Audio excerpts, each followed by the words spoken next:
இந்த செய்தியை உங்களுக்கு வழங்குவது டைனமிக். 34 ஆண்டு கால சிறந்த டைனமிக் 7ஆம் உணர்வு விழித்தெழுதல் விழிப்புணர்வு உளமன உணர்வியல் அனுபவ பயிற்சிக்கு டைனமிக்.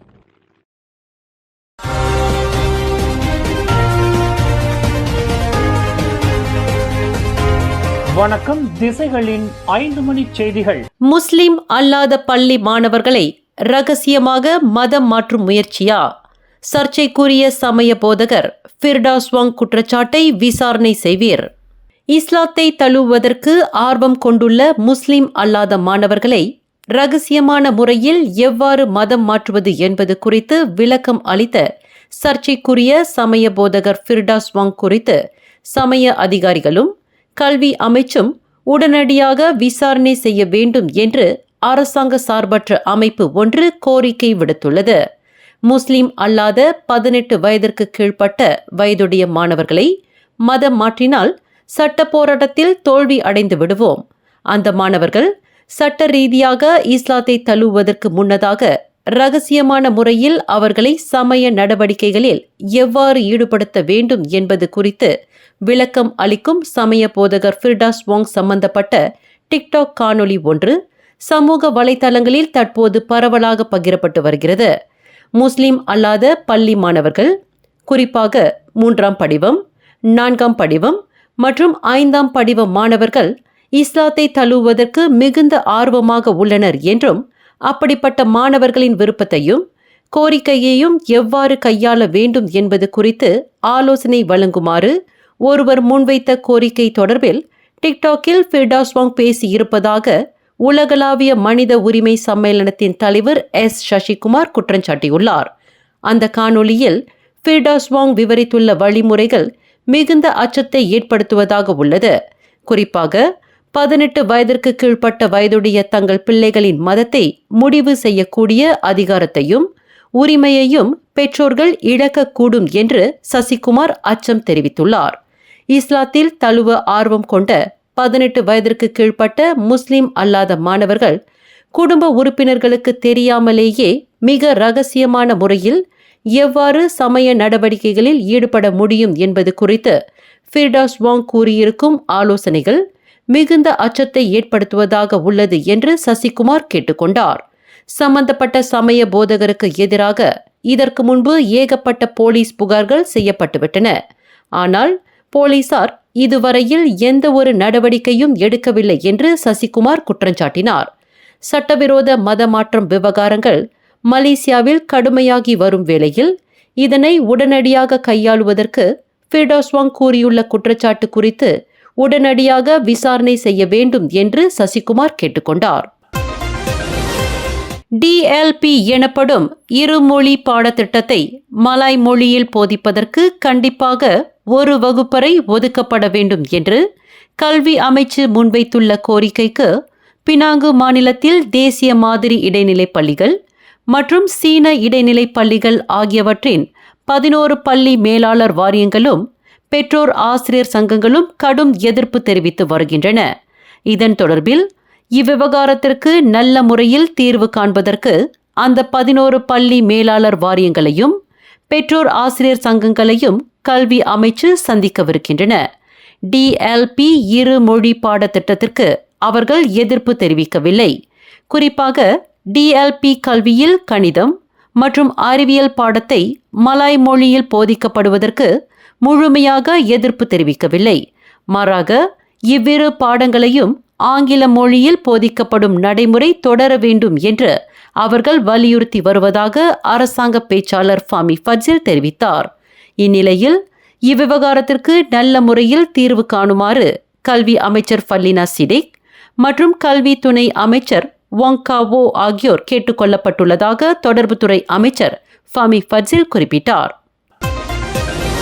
பினாங்கு நிபோங் தபால் நாடாளுமன்ற தொகுதிக்கு உட்பட்ட சுங்கை பக்காப் சட்டமன்ற தொகுதியின் இடைத்தேர்தல் வரும் ஜூலை 6ஆம் தேதி நடைபெறும் என்று தேர்தல் ஆணையமான SPR அறிவித்துள்ளது. இந்த இடைத்தேர்தலுக்கான வேட்புமனு தாக்கல் வரும் ஜூன் 22ஆம் தேதி நடைபெறும் என்று SPR துணை தலைவர் அஸ்மி ஷாரும் தெரிவித்தார். சுங்கை பக்காப் இடைத்தேர்தலை முன்னிட்டு ஜூலை 2ஆம் தேதி முன்கூட்டியே வாக்களிப்பு நடைபெறும். இந்த இடைத்தேர்தலுக்கு 21 லட்சம் வெள்ளி செலவாகும் என்று எதிர்பார்க்கப்படுவதாக இன்று SPR சிறப்பு கூட்டத்திற்கு தலைமையேற்ற பின்னர் நடைபெற்ற செய்தியாளர்கள் கூட்டத்தில் அஸ்மி ஷரும் இதனை தெரிவித்தார். ஒரு பிஸ்கட் கடையின் கழிப்பறையை பயன்படுத்திய பெண்ணை கைபேசியில் ஆபாச படம் எடுத்த குற்றத்திற்காக இந்தோனேசிய துப்புரவு தொழிலாளி ஒருவருக்கு ஐகரோ மேஜிஸ்ட்ரேட் நீதிமன்றம் இன்று 4000 வெள்ளி அபராதம் விதித்துள்ளது. 27 வயது ஃபேரி என்ற அந்த துப்புரவு தொழிலாளி மேஜிஸ்ட்ரேட் நபிலா நிசாம் முன்னிலையில் நிறுத்தப்பட்டு குற்றச்சாட்டை ஒப்புக்கொண்டதை அடுத்து அவருக்கு அத்தண்டனை வழங்கப்பட்டுள்ளது. குற்றம் என்று நிரூபிக்கப்பட்டால் 5 ஆண்டுகள் சிறை அல்லது அபராதம் அல்லது இரண்டுமே விதிக்க வகை செய்யும் குற்றவியல் சட்டம் 509வது பிரிவின் கீழ் அவர் குற்றச்சாட்டப்பட்டுள்ளார். கடந்த ஜூன் 2ஆம் தேதி மாலை 4:15 மணியளவில் மலாக்கா லோரோங் ஹங்ஜபாட்டில் உள்ள ஒரு பிஸ்கட் கடையின் கழிப்பறையில் 24 வயது பெண் ஒருவரிடம் இக்குற்றத்தை புரிந்ததாக அவர் மீது குற்றச்சாட்டு சுமத்தப்பட்டுள்ளது. தனது பராமரிப்பில் விடப்பட்டிருந்த 17 மாத பெண் கைக்குழந்தையை வேண்டுமென்றே சித்திரவதை செய்ததாக 8 மாத கர்ப்பிணியான குழந்தை பராமரிப்பாளர் ஒருவர் காஜாங் செஷன்ஸ் நீதிமன்றத்தில் இன்று குற்றஞ்சாட்டப்பட்டார். 24 வயது நோர் ஐன் இஸ்மாயில் என்ற அந்த கர்ப்பிணியான குழந்தை பராமரிப்பாளர் நீதிபதி மசுலியானா அப்துல் ரஷீத் முன்னிலையில் நிறுத்தப்பட்டு குற்றச்சாட்டு வாசிக்கப்பட்ட போது அக்குற்றத்தை அவர் ஒப்புக்கொண்டார். குற்றம் என்று நிரூபிக்கப்பட்டால் கூடியபட்சம் 50,000 வெள்ளி அபராதம் அல்லது 20 ஆண்டுகள் சிறை அல்லது இரண்டுமே விதிக்க வகை செய்யும் குற்றவியல் சட்டம் 3(1)A பிரிவின் கீழ் அவர் குற்றச்சாட்டை எதிர்நோக்கியுள்ளார். கடந்த மே 28ஆம் தேதி மாலை 4:15 மணியளவில் ஹுலுலாங்கட் பண்டார் மக்கோத்தா சராஸில் உள்ள பதிவு செய்யப்படாத ஒரு குழந்தை பராமரிப்பு இல்லத்தில் 17 மாத பெண் கைக்குழந்தையின் தலைமுடியை இழுத்து மூக்கை பிடித்து உணவு ஊட்டியதாக அவர் மீது குற்றஞ்சாட்டப்பட்டுள்ளது. Grand Indian Wedding Expo June 7ஆம் தேதி முதல் 9ஆம் தேதி வரை காலை 11 முதல் இரவு 10 வரை ஷா அலாம் IDCC மண்டபத்தில் நடைபெறவுள்ளது. Videography, photography, bridal, taco, catering போன்ற திருமண சேவைகளோடு புக்கிங் செய்யும் ஜோடிகளில் 3 ஹனிமூன் பேக்கேஜ் இலவசம். வெட்டிங் ஃபீவர் ஏற்பாட்டில் கிராண்ட் இந்தியன் வெட்டிங் எக்ஸ்போ நாளை முதல் ஆரம்பம். வாருங்கள். கடந்த மே 31ஆம் தேதி வேண்டுமென்றே பூனை ஒன்றுக்கு மரணத்தை விளைவித்ததாக பலகார வியாபாரி ஒருவர் ஜார்ஜ்டவுன் மேஜிஸ்ட்ரேட் நீதிமன்றத்தில் இன்று குற்றஞ்சாட்டப்பட்டார். 47 வயது ஃபைசுல் அஸ்லான் ரிஜ்வான் என்ற அந்த பலகார வியாபாரி மேஜிஸ்ட்ரேட் நட்ராத்துன் நைம் முகமது சைடி முன்னிலையில் நிறுத்தப்பட்டு குற்றச்சாட்டு வாசிக்கப்பட்ட போது அவர் அக்குற்றத்தை ஒப்புக்கொள்ளவில்லை. குற்றம் என்று நிரூபிக்கப்பட்டால் குற்றவியல் சட்டம் 428வது பிரிவின் கீழ் அவர் குற்றச்சாட்டை எதிர்நோக்கியுள்ளார். கடந்த மே 31ஆம் தேதி காலை 8:30 மணியளவில் பினாங்கு, திமுர் லவோட், கொத்தக்யாமில் வேண்டுமென்றே பூனை ஒன்றை சாக்கு பையினுள் போட்டு பள்ளத்திலிருந்து தூக்கி எறிந்து அப்பூனைக்கு மரணம் விளைவித்ததாக அவர் மீது குற்றஞ்சாட்டப்பட்டுள்ளது.